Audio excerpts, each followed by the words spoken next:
And I think that's why I was so drawn to this topic, even if I'm maybe not explaining myself clearly yet, is that I think we can't, yes, we can, but I think these mental spirals are like inevitable because Hmm. even though we are learning about our human design and we're learning about what could be our triggers and everything, there's so much that you've lived through and gone through and you're still living through every day that is always trying to counter that knowledge.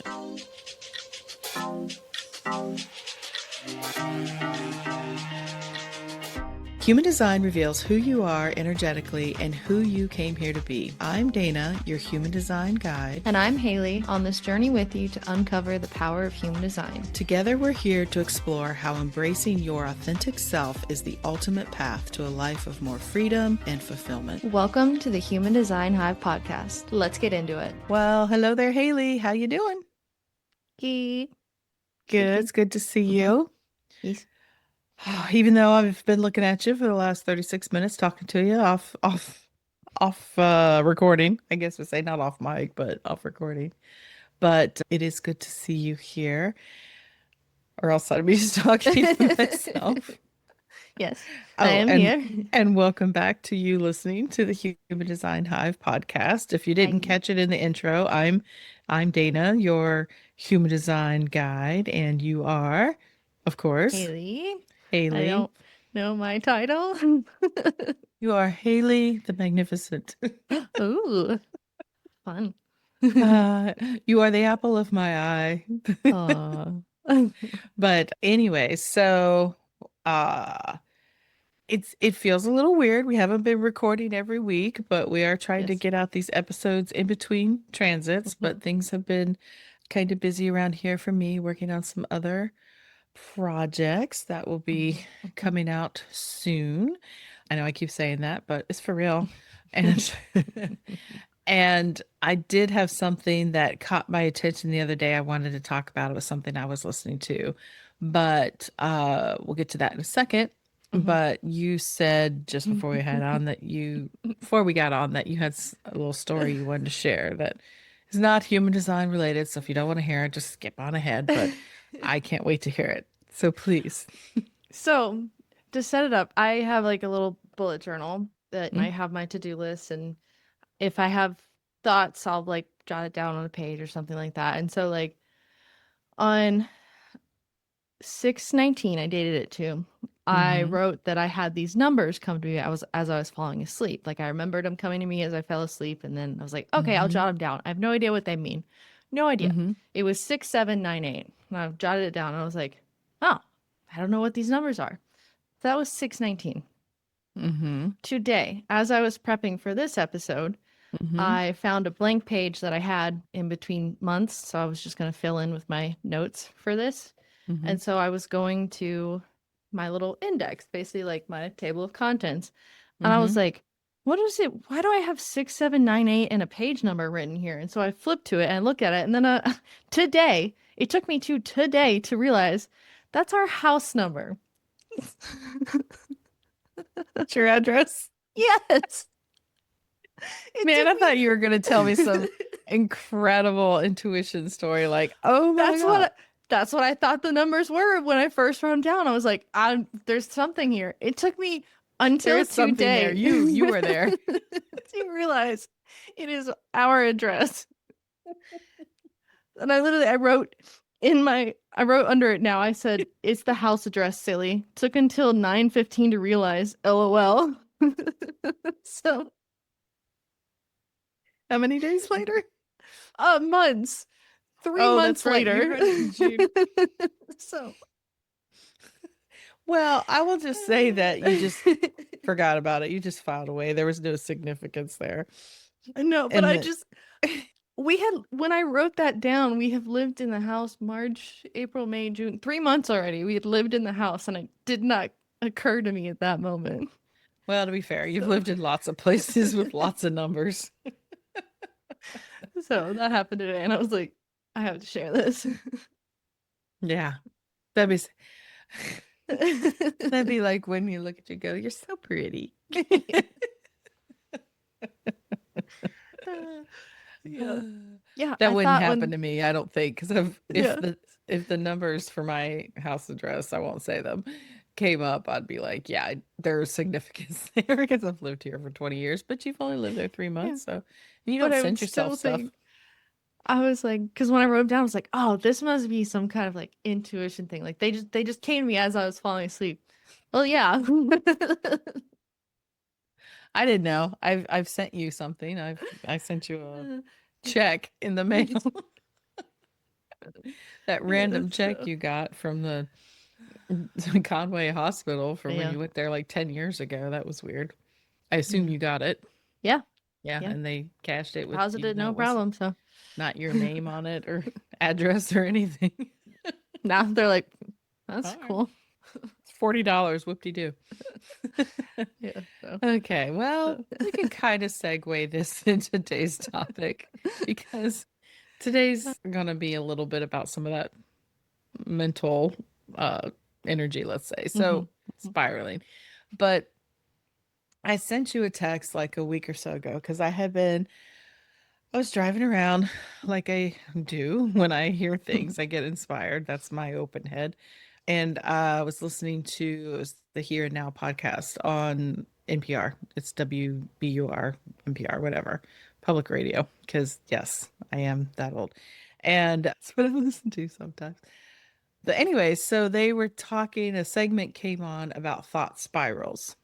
hmm And they were talking about how it was this guy that's written this book. I can't remember his name. I'll try to link it up if you're interested in hearing it. But they were talking about how, it's that thing where one tiny comment or one small situation can like suddenly send you down that rabbit hole of like hmm self-doubt and all kinds of things. And so before you know it, you're replaying all these conversations in your head, maybe feeling emotional, building this whole narrative about what may or may not be true. And of course, hmm as I was listening, I'm nodding along and thinking, like, yeah, this is like exactly what we talk about. But what I think human design helps people so much with is understanding, like, what these spirals are really all about. Because even though I think for a lot of people, it's just become accepted, like this is normal, they really aren't, in my opinion, random. They usually come from, or you can see where they might come from certain places in your chart, which is what we're going to talk about today, like open centers or things like that. And so today I just thought we would get on here and kind of dig into this a little bit, what causes these spirals, where they show up according to human design, and maybe even some tools to help interrupt them. So, just to kick it off, so you can see what I was trying to make that mental connection there of you sort of spiraling, but not in the same context. You were like definitely not being able to make sense of something. Yeah. But let me ask you. So, when it Mm. comes to like a mental spiral, what comes to mind first of all to you? Is this something you recognize a lot or no? I don't think necessarily. I mean, maybe I don't know. I don't know. Mental energy for me is hard. Oh yeah? Explain what you Yeah. mean. Well, Or I try think to it's explain what you mean. I I It's think it's okay. hard for me to recognize it because Mm-hmm. I think maybe it is my default. Like it's hard for me to recognize when it's happening because it's like what I most not like actual spiral, just like being in my head. I think it's harder for me to recognize it because it's probably where I am most of the time, if Okay. that makes sense. Well, yeah. So, because we're going to be talking about like there's like mental spirals, but then there's also like emotional spirals, and Mm-hmm. maybe you might lean towards an emotional spiral or not, Yeah. because like I I think they know, may go hand in hand for me. yeah, I mean, for me, a mental spiral it's usually tied to indecision anxiety because, like, I've always been pretty open with that I run more towards anxiety. They say that people, if they are one way or the other, they're usually either more running towards anxiety or depression, in the sense that if the mental state, emotional state's a little bit off, I really can identify with anxious thoughts. Mhm. uh, I think it is one thing that human design has helped me see, but also I think some of these mental spirals for me may also be like undiagnosed ADHD because I can literally, these mental loops, like getting Mhm. myself into these loops. But what they were talking about on this program was that there's usually like a small trigger that can Mhm. set off the spiral. And they were really talking about in a workplace setting in the conversation, which I Mhm. think most people can relate to. Not so much for me because I've never really worked in a full like workplace environment like corporate. I only Mhm. worked 2 years in a public school system when you were little, but I've never had a real structured job experience. But I can understand being triggered by maybe something somebody says.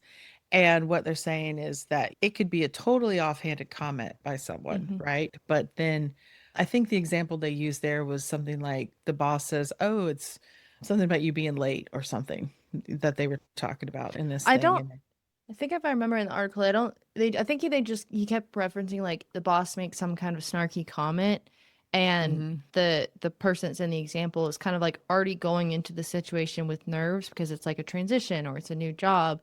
And then that offhanded comment makes the person think, oh, they don't want me here. And Mhm. Yeah. that's how it begins. Yeah, and that's true. And so of course that led me to immediately think about, of course, we're always talking about our undefined centers and how these are the areas where the more felt, I think, more identifiable conditioning lives because Hmm. those undefined centers are the areas where we feel these things more, even though it's not really us. We're really feeling other people's energy or picking up on their thoughts or whatever, amplifying that energy, but it feels really real to us.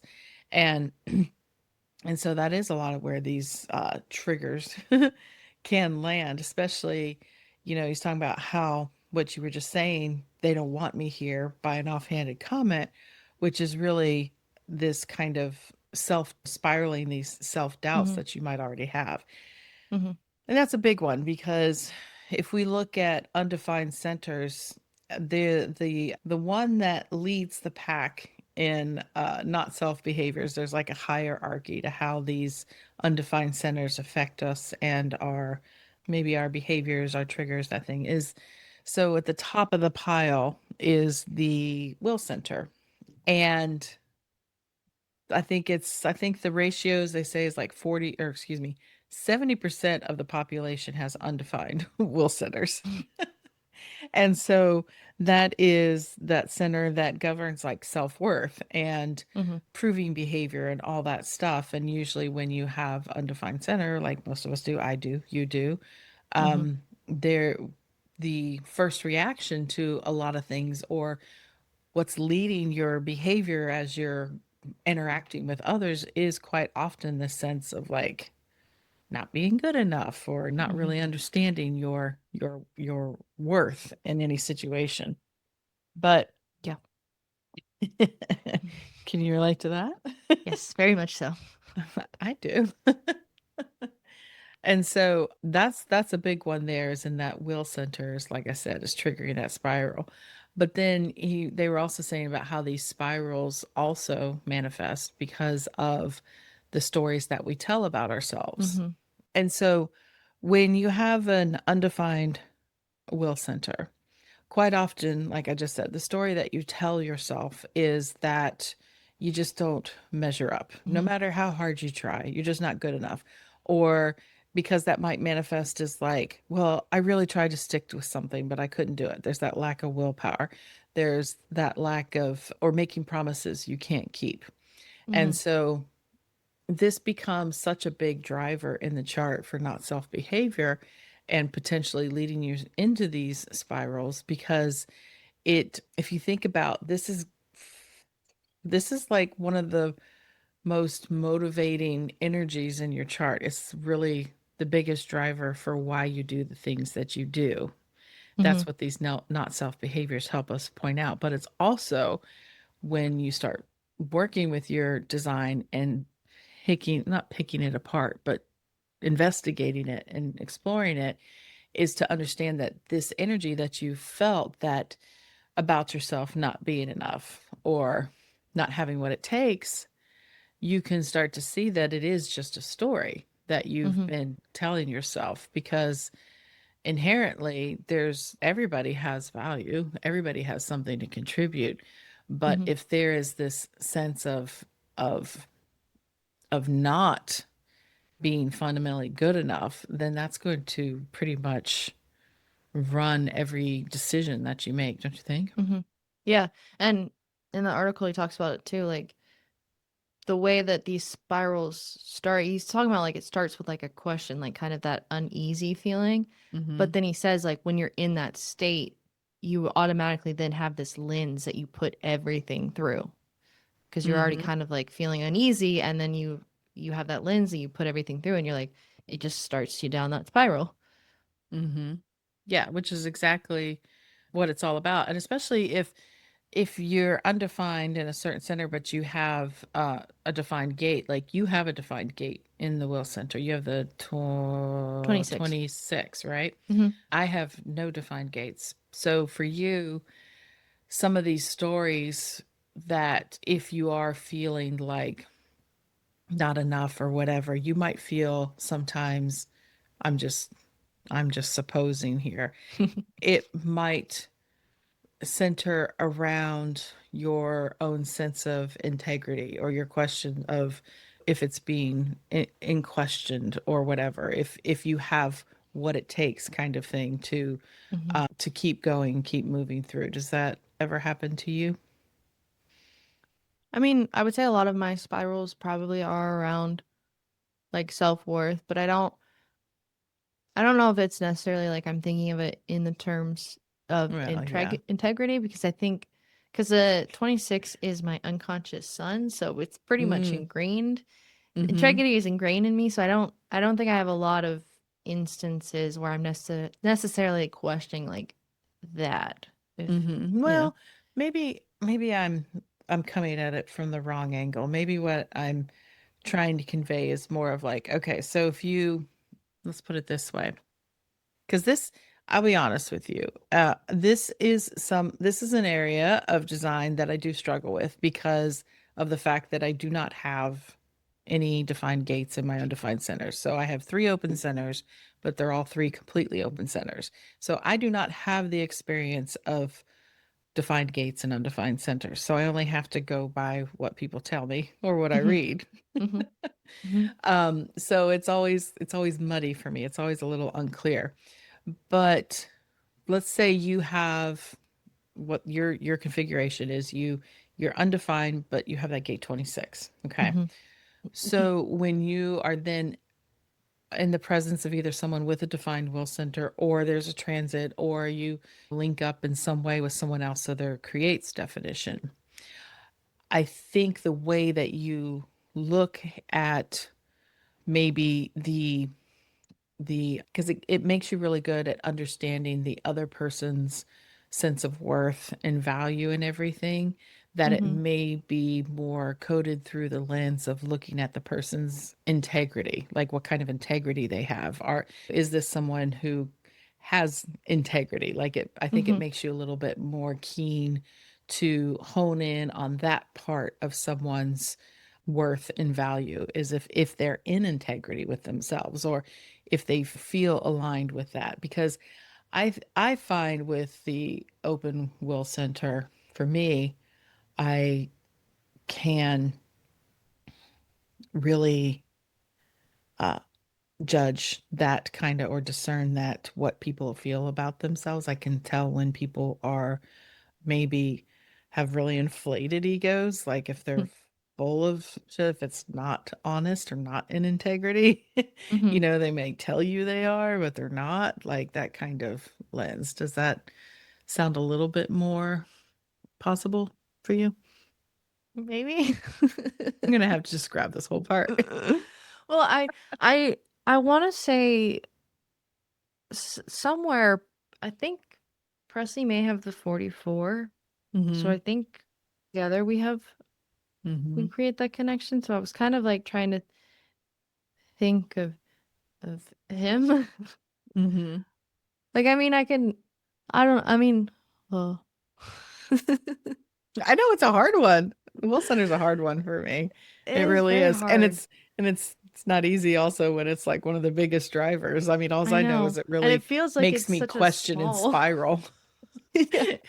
It makes me Yeah. question and spiral on my own worth and value all the time. It's like Yeah. it certainly can. Um, I mean, I'm thinking like I can definitely I'm pretty positive Presley has the 44. So I think we create that connection. We have that channel, so we have the mhm. defined will. So I think like I mean, I know that he's a very integrous person. Like Oh yeah. I've never once questioned his integrity or like Hmm. anything like that. Like even when we I were in haven't either. college, like I didn't care if he went out drunk with his friends and like was out at bars and I wasn't there because like I knew that he was not going to do anything that was bad.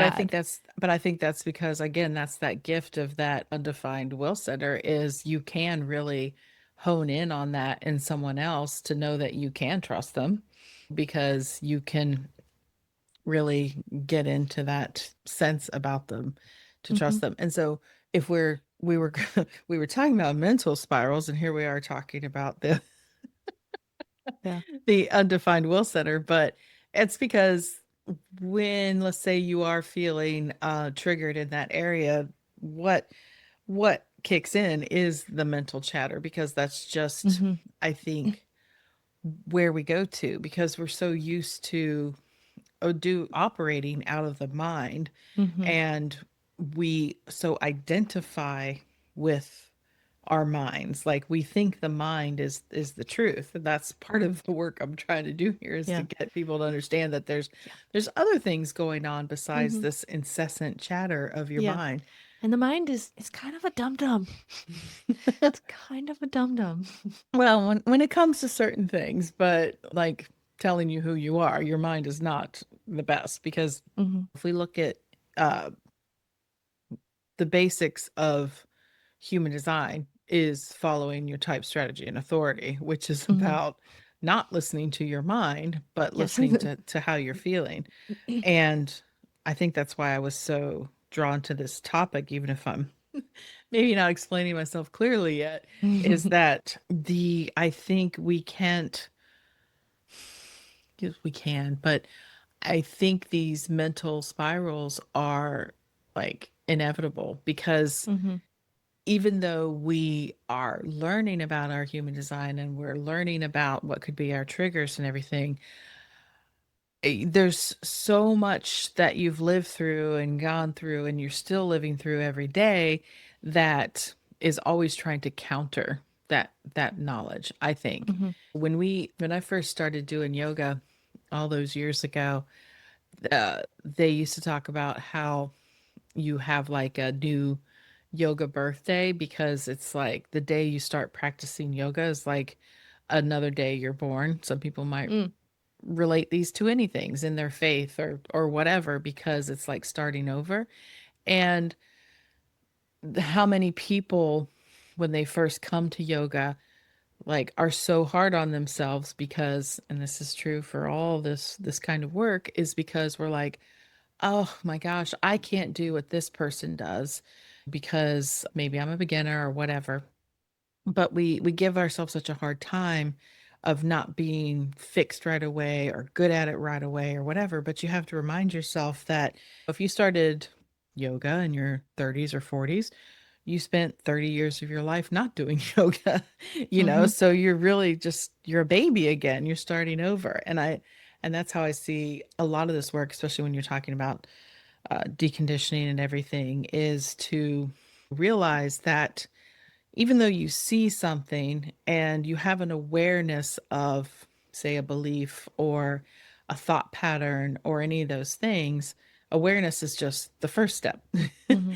because we can get really hard on ourselves and start telling ourselves new stories about where we're failing because we haven't gotten rid of this yet. But there's so many layers of experiences that you've had that leads to your conditioning. And also, like I just said, when you stop being conditioned is you're not here anymore. You're gone. You're Yes, you've in left another this world. plane. You have left because there is no way to, in my opinion, live in this world, fully live in it without constantly being affected by everybody and everything around you, right? Mm-hmm. I Mm-hmm. mean, that's what our openness is all about. Yeah, So, not in a vacuum. yeah, so if you understand really where your biggest triggers are going to be, which is really going to be predominantly, especially as you're first coming into this, in your open centers, you can then start to dismantle those spirals, kind of stop them in their tracks. So I think the hierarchy, like I said, is the will center. And then, of course, the next one is the solar plexus, because Mm-hmm. that's the emotional center where everything else. I don't want to say everything else, but that is one where 50% of the planet has that undefined.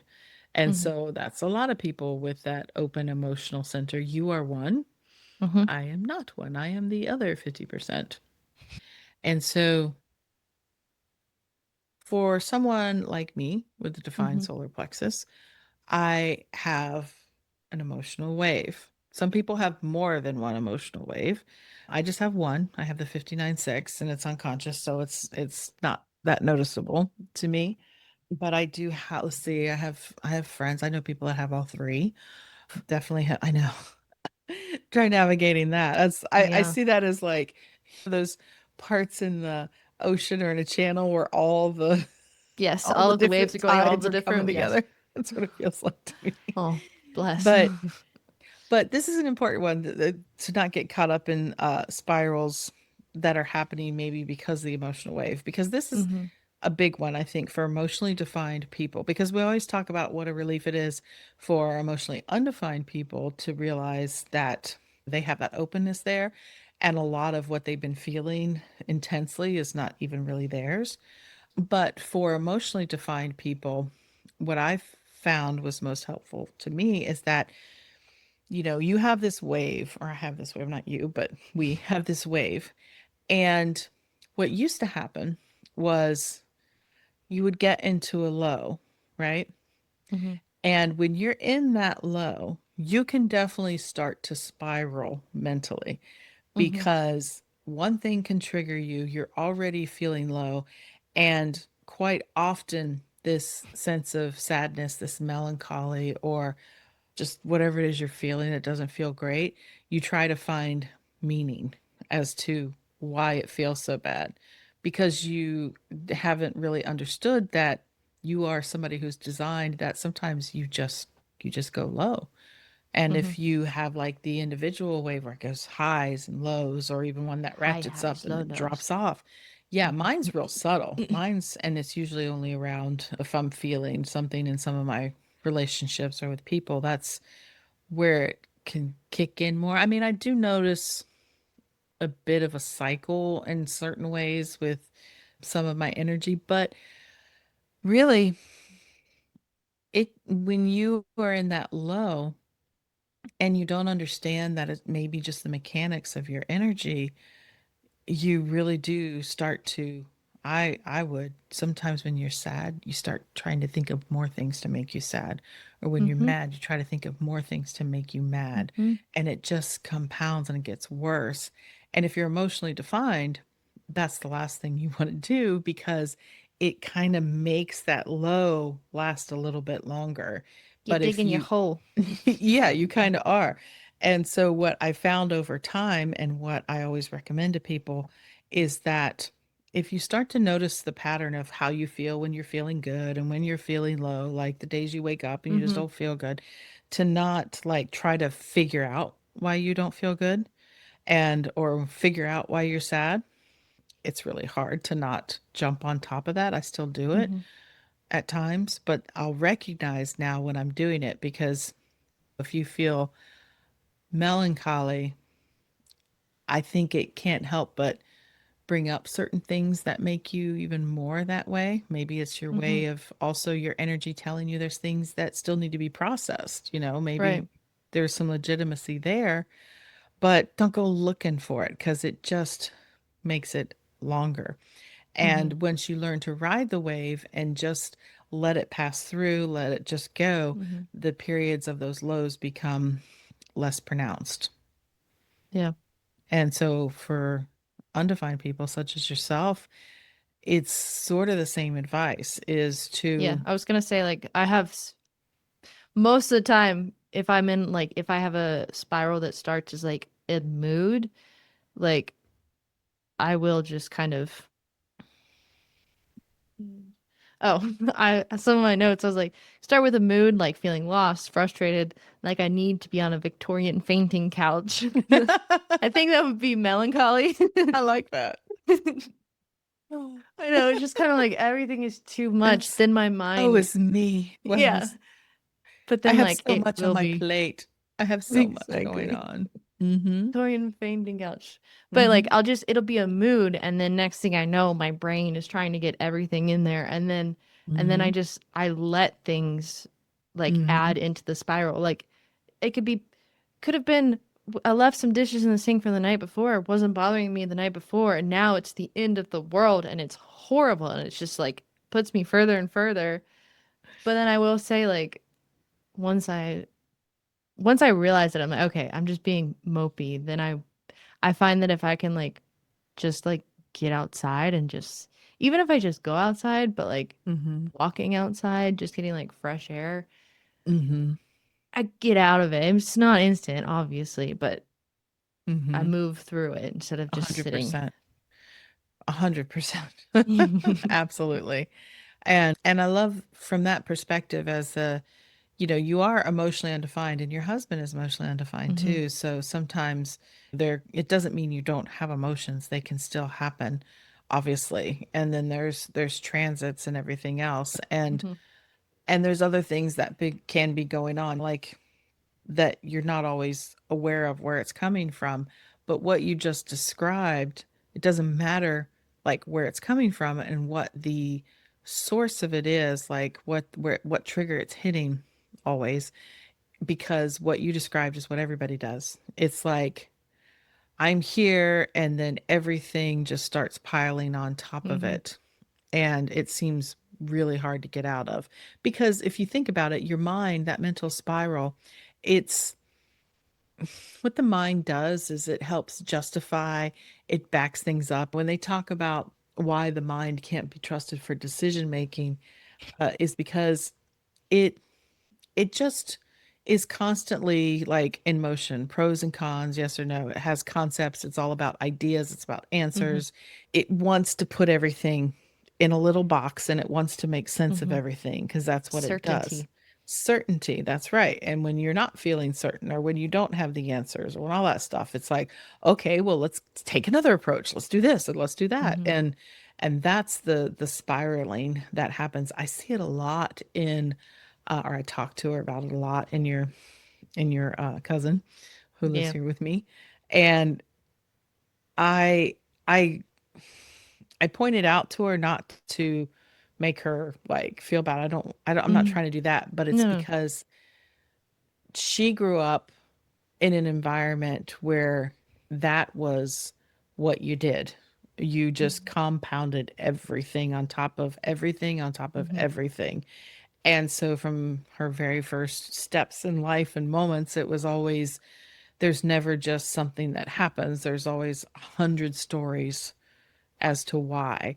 And there's always for her as she grows up and as she's gotten older, um, her definition is similar to mine. She has open head as well, but defined ajna. We have that 4323 in common. But with, I think, being raised in a high anxiety, just a lot going on in her early Hmm. life. It just really made this the default for her in certain ways, so that when she has something that comes up as one problem, it is so quick and so immediate for her to put 15 problems on top of it. Mhm.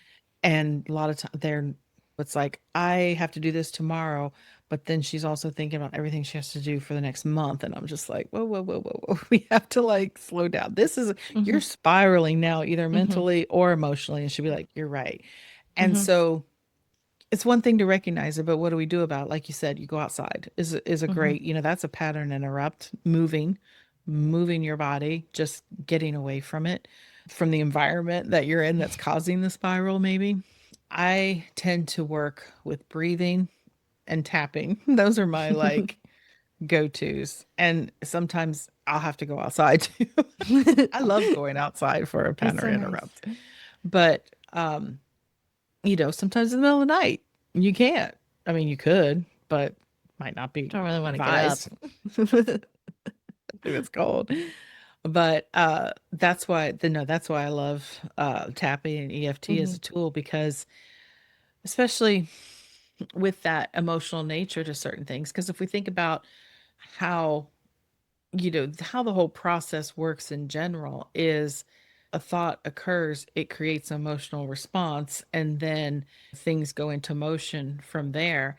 And if that thought is triggering a big emotional response, it's really hard to get out of. And what Mhm. the tapping does is it helps smooth out the emotional response. It helps like short circuit it almost. And so Yeah. it's it's not it's not stopping you from processing emotions when you need Mhm. to, but in those moments where it's just creating that heightened like flight Yeah. response, it helps get you back into regulation again, so you Mhm. can take a step back and realize this really Yeah. isn't a big deal. Yeah, I was gonna say like it helps get you through that like initial, like you said, flight, like immediate, like big response. You like Mhm. work through that and then you're able to like actually process what is causing the reaction. Mhm. Yeah, and which is something I'm going to be sharing a lot more here about some of the EFT practices that I have, especially in relation to human design, your type, your authority, different centers, all that stuff. Because when I first, because EFT came into my life before human design did, Mhm. Mhm. and I was shown pretty clearly with EFT. I made that connection of, because I've been doing so many years of uh I didn't call it deconditioning. They just called it personal growth or whatever, fixing your Working mindset, on yourself. working on yourself. Mm. I saw that I I'll never forget when I was sitting in, probably the second time I went and trained with this woman, John D. Wittes. I had already trained once in EFT and I went back again a couple years later. I wanted to do it again. And I was like, oh, it finally made sense that I had spent like 10, 15 years like working on myself and doing all this deep work and meditation and Course in Miracles and all this stuff to like get to the healing part, to like Mhm. not have that response anymore, which is what people do in certain therapies, like Mhm. what do they call it, some of those aversion therapy or something, where they just they like expose you to something over and over again to try and desensitize you to Immersion? it. Immersion therapy, oh so bad. I I am think so so. sorry to all of you listening that are therapists or work in this field. I do not, I'm sorry. But I realized that all that stuff I had done could have been just really done in the same amount of space as it took to like tap through some points, so that when I thought about certain things, I didn't have those big emotional reactions anymore Mhm. that stopped me from moving forward in something, stopped you Mhm. from, because maybe you can't even forgive somebody because every time you think about what they did to you, it creates this spiral of sorts, this emotional spiral that you just can't get past. But Mhm. if you, when you work with tapping and you go through that whole process and you tap, it just like neutralizes it and just lets it go. And even if you try to access that level Mhm. of irritation again, sometimes it's just not there. And I was just like, man, people could do this and not even like have to do all the deep, deep work, right? They could just start doing it, which is why I love it. Mhm. And then that's why I use it all the time. Mhm. Not that I'm not deep. But then when I started really understanding human design and the centers and the conditioning and all the like patterns of behavior that it just Mm-hmm. lays bare, it's like, wow, that's a powerful combination between the two of them. But Mm-hmm. anyways, I think I kind of went down a rabbit hole of my own there. But yeah, so let's just kind of bring this back because we talked about spiraling. We talked about ways to interrupt it. You can, like you said, just remove yourself, change your environment, get a new perspective. You could use tapping. Some breath work techniques are really, really great. The easiest and simplest one to kind of calm those racing thoughts, to get yourself a little bit regulated again, is the simple practice of just making your exhales longer than your inhales. And so like they have so many different breath work. Now it's all called breath work, but when I was learning it, it was in meditation or in yoga, it was all pranayama. It's the same thing. It's breath control.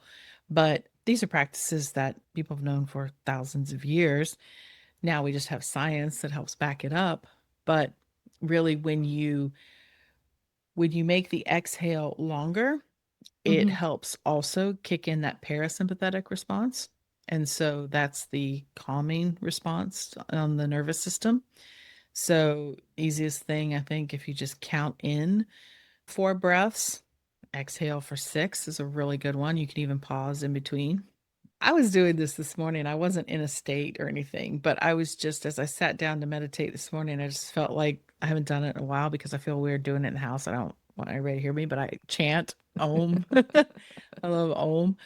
And then I found myself just humming on the exhale. Humming on the exhale is amazing. You can Mm. really make your exhales long if you just, and that's what the chanting and the oming really is. And the singing is like, it's making those out breaths a lot longer than the in breaths. And that really helps regulate the nervous system as well. So that's a Mm. good one too.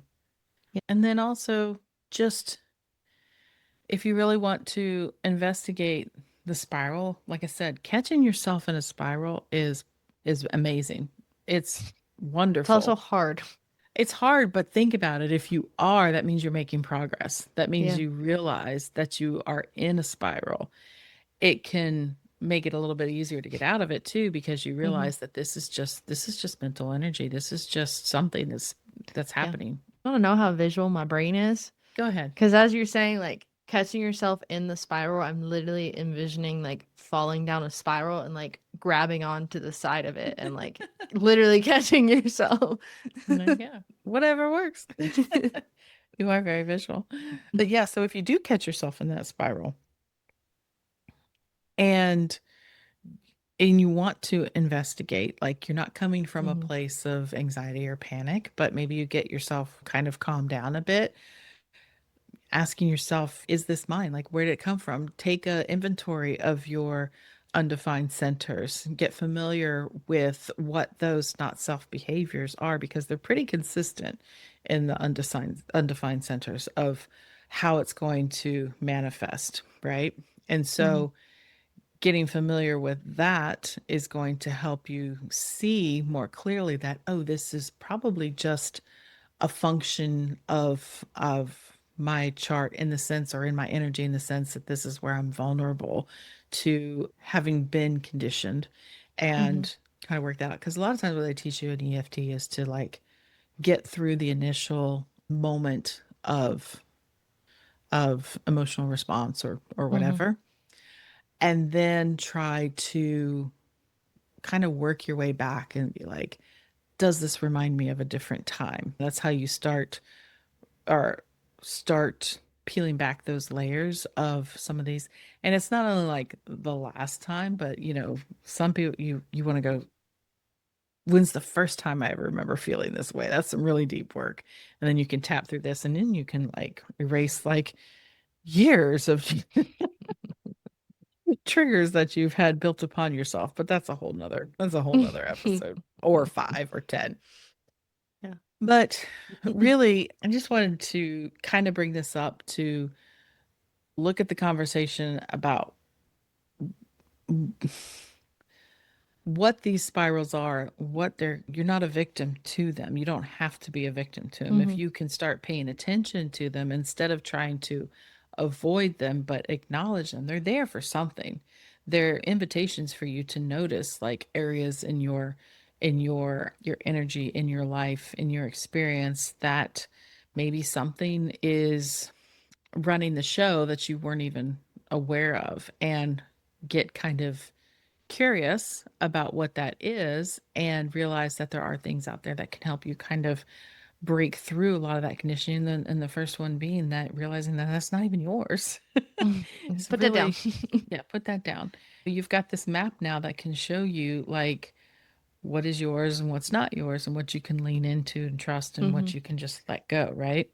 Because it's really just a signal to you that there's something that is needs your attention, maybe, but Mm-hmm. also just to let you know that there's something incongruent there, and now you have more tools to help get yourself through it. So, Mm-hmm.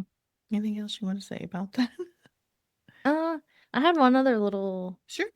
anecdote. Yes, Uh, please share. I think it would probably apply more to being with my undefined will center. Mm-hmm. So this was a moment that um so it involves Lori, the woman that you help out at the flower shop. So she Mm-hmm. was the florist for my wedding, so she did my Yes. bouquet and all my flowers and everything. And so I took my bouquet home afterwards after the wedding and I dried the flowers and I arranged them in this like little shadow box and I thought Mm-hmm. it was really cool and like I was really proud of it and like I showed her a picture of it and even now like I can't remember exactly what she said, but I think it was something along the lines of like why would someone like that like want that or something like that like Very and I typical of her, remember yes. yes it is and it's but I remember feeling so deflated after she said that because like she's a florist and she like put together these things and I wanted her to think it was cool because I thought it was cool and so like Mm-hmm. I still could kind of feel how I felt but then Mm-hmm. so I was like sad in the moment, and I don't think I think I spiraled on it some in that moment. But Mm-hmm. then there's a instance much later, like maybe a couple months later, a couple years later, I don't even know exactly, that I was falling asleep one time, and it kind of just kept replaying in my head, like whatever word she actually had said. Oh, really? Yeah, and it was just like I could not go to sleep. I just kept thinking of it. And the way that I kind of released it is I kind of in my head was imagining that it went into a balloon, like whatever she had said went into a balloon, and then I just kind of let it drift away. And like I don't know, it A lot helped of me hot because I don't air. remember what she said now, but like Oh, yeah, that's it fair. did kind of help me like move past it. I love that. This is what I love about your head and ajna definition is you have these just tools on your own that just come to you that work. Like you told me how you just turn the dial down on something, or you just Sometimes. close it off, or you wipe it away. Like you never learn those from anywhere, but they're like those are like proven techniques that they teach people of how to like release some of these things and get out of them, especially like the turning down the dial thing. That's a big one in like some of the circles I travel in. But I no, I love that. I think that's really great because she can. I mean, I'm still friends with her. I still help her out on it, but she has a brusque delivery at times, I guess is the word. And she helped me pinpoint quite a few triggers that I have around self-worth and everything else, Hmm. because I would find myself doing that a lot too, like fixating on certain things that Hmm. she might say, and making stories about it, about what that meant about me. But then I Hmm. would stop and be like, wait a minute, you're not, I would say to myself, you're not a florist. You haven't been doing this for the last 40 years. Like, how are you Hmm. supposed to know how something's done? And it changed a lot of those behaviors where instead of spiraling and thinking like I had to like figure it out and know what she was talking about and be able to read her mind, that I literally have gotten to the point where I'm like, I'm not gonna be triggered by this anymore.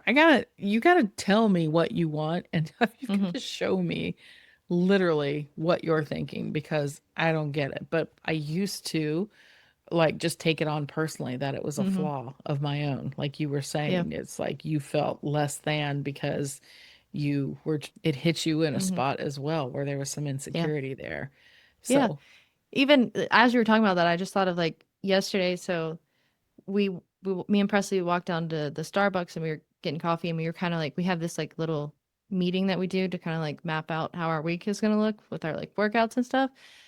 And we were talking about like, I made a little like cleaning schedule, like trying to clean the house more regularly. And so I was showing it to Presley and he was kind of saying like, he's like, I have a much more rigid job. He said, what did he say? He said about my job. He's like, you're just always like, every time I come upstairs, you're just doing some kind of chore or something. He's like, you're like always doing something that isn't work. And in my head, immediately I went to, oh, he's saying that I don't do anything, like I don't work hard at my job. And normally I would have said that out loud to him, been like, wait, you think I don't work? But in my head, I was like, no, that's not what he's saying. hmm As he was saying it, I was like, no, I do have times where I work hard, but I also have times where I have a more relaxed schedule in my day. So like immediately I didn't go to, oh, he's saying that I'm less than because it's not the hmm same. yeah. Well, and that's also a projector trigger, I think. But you are like, well, you're doing things the way you set it up that way. You're like, I Hmm. don't have to be actually working all the time to get my job done. Yeah. And I shared the feedback with you. I do very good work. Yes, you do. That's right. You do. But yeah, so yeah, exactly. It's not just necessarily tied to your centers. It's just you are a whole person with there's Hmm. so many areas where we could be affected and allow ourselves to go down those rabbit holes and those spirals of not enoughness and everything else or Hmm.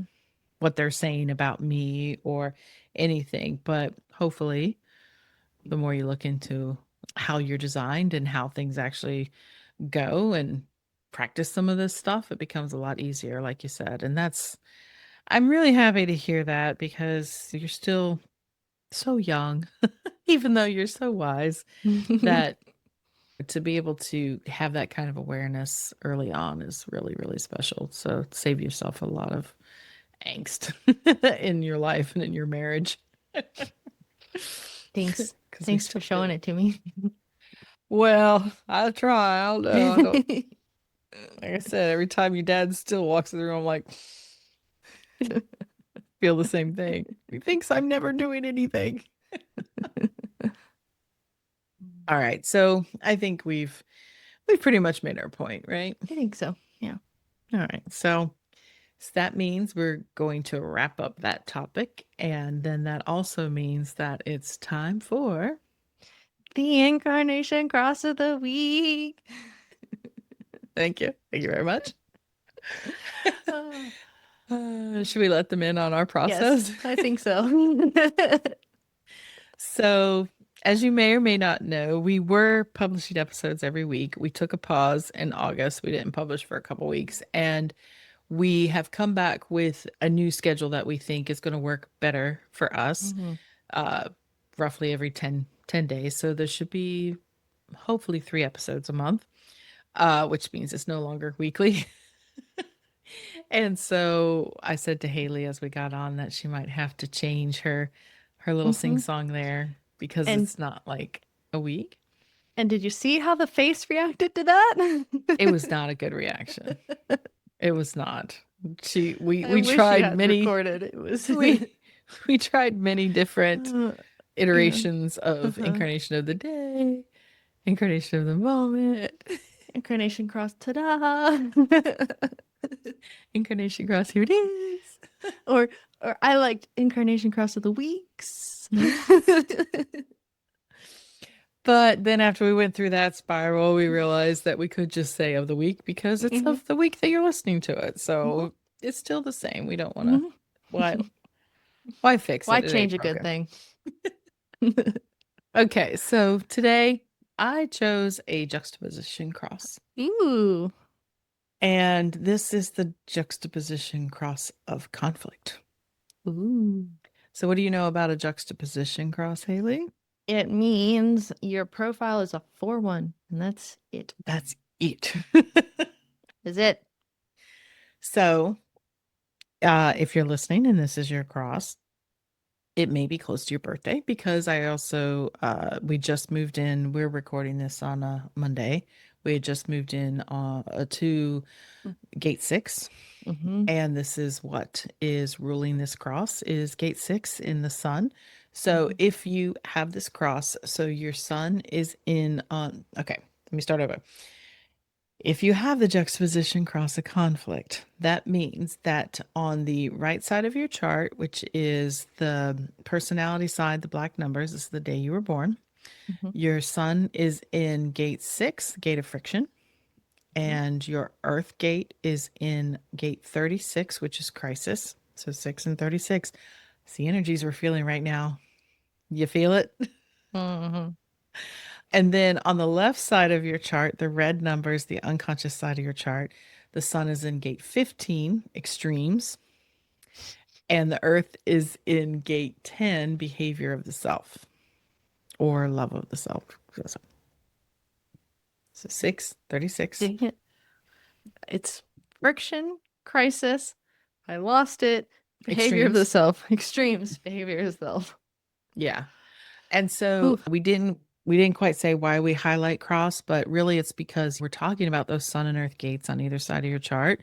And Mm-hmm. so these are the major themes that are present in your incarnation, and they carry a large prominence in the energy in your chart. And so we like highlighting one in each episode because I'll tell you, there's not a lot out there about incarnation crosses. There's a lot about gates, channels, Mm-hmm. centers, and everything else, but there's not really many great incarnation cross sources. There's a couple, but I just thought it would be nice to take some of those sources and kind of come up with a new little synopsis, something that's a little more positive leaning. I Mm-hmm. mean, if you look in the back of the Human Design book, or even I don't even think they're in there, but Raw had like a incarnation cross index. It is like Latin. I swear you it makes no sense. I don't like it at all.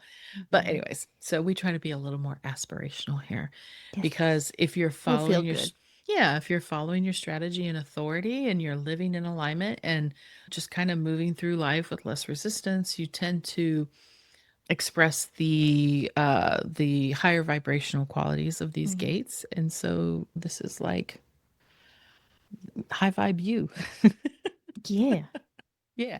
Okay, so if you were born under the juxtaposition cross of conflict, you're here to create spaces where connection feels natural and people can show up as themselves.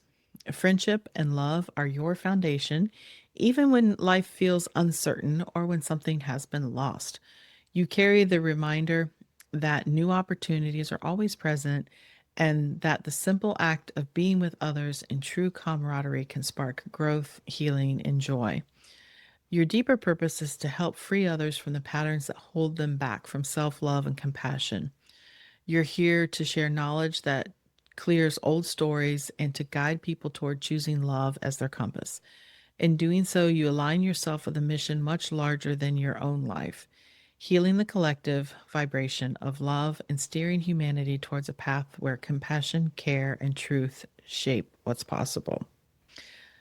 So you wouldn't think that by juxtaposition of conflict. But No. well, But because dang, do we need that? because that lead gate there, that gate 6 is friction and it's also Mm-hmm. called conflict. But it's really about emotional stability. It's about it holds the key really of opening or closing towards people that you can really bond with or not. Mm-hmm. I just if you're on the email list, I just sent out the transit this morning talking about it because I have this gate twice in my chart. Mm-hmm. I have the full channel twice. And there's a lot of in the gene keys he talks about the gift here is diplomacy, and it is about being able to not just live in conflict but to find kind of this middle ground. And then the other ones, of course, behavior of the self, gate 10, that's a G center gate, so that's very Mm-hmm. much tuned to love and direction. Mm-hmm. Extremes is also in gate 15 is also in the G center. And that's really the theme there is around diversity and diverse rhythms, really, because it's talking about rhythm a lot in that one. Mm, But it's really about having this understanding of how each of us, we are all in this humanity as a whole, to appreciate all the individuality and all the diversity and everything else. And then Crisis has its gate 36 over there, but that's an emotional solar plexus. That is also about feeling, and it's about relationships and mhm, emotional energy and journeys and all that stuff. So, what at first glance could be what you think it's like conflict, but if you really look deeper, mhm. there are some really beautiful themes there that I think are Yeah. expressed in that Which I mean, synopsis. all of those names are the traditional Yeah. teaching, which Mm-hmm. I can my point that I'm trying to say here is Mm-hmm. a lot of the Mm-hmm. traditional teaching leans towards the not self, towards the negative Exactly. aspects of these. So that's why they are great things, but they come across as not so great. Yeah, the original content was definitely written for the not self, but we're here to Yes. help bring in the new Which we really needed true then, but now self. we're kind of Yeah, yeah. moving. So, but anyway, so things are a little spicy out there, so Mm. take care of yourself. Even more reason, I think, to really understand yourself and Mm-hmm. trust yourself, which is the work that I try to do here, is to help you understand that you can trust yourself and how to trust yourself more, Mm-hmm. because I feel it deeply right now that it's so hard to Mm-hmm. know who to turn to, what to trust. And I think that's part of the bigger program, is that we're being shown that we can no longer like outsource our authority, that we have to look in for our own authority and be able to discern and know what's true for us, and Mm-hmm. stop being told what's right for us by people outside of us. Because I think we're seeing that no matter where you land, there's a lot of people out there that don't have your best interest at heart. Mm-hmm. You're your own best friend. So we are Yeah. here to help you get to know and love and trust that person. Mm-hmm. Yeah. So just leave it at that. Yeah. But once again, thank you for listening. I think we will do the community calls again this month. And so make sure you're on the mailing list so you'll know when that is. I'm not looking at a calendar, but it's the fourth Wednesday of the month. Hopefully, Haley Oh, can let me join. I see. think she might be Let in me see. Somerville. I don't know where I'll be. Fourth Wednesday. 1, 2, 3, 4. Oh, I'll still be here. The 24th. Oh, you It's will the be here last in Colorado. You'll one, be two, three, there. four. Right? Yes, the Fourth fourth Wednesday? Wednesday. Yes, the 7 p.m. 24th September. Or 24th. Okay. 7 p.m. Now, still get on the email list so you get the Zoom link. Yes. That's helpful. We didn't have one last month. I miss seeing everybody. So we'll have one Mm. again this month, and we'll hope to see you there. So until then, and until next time, bye for now, Haley. Bye.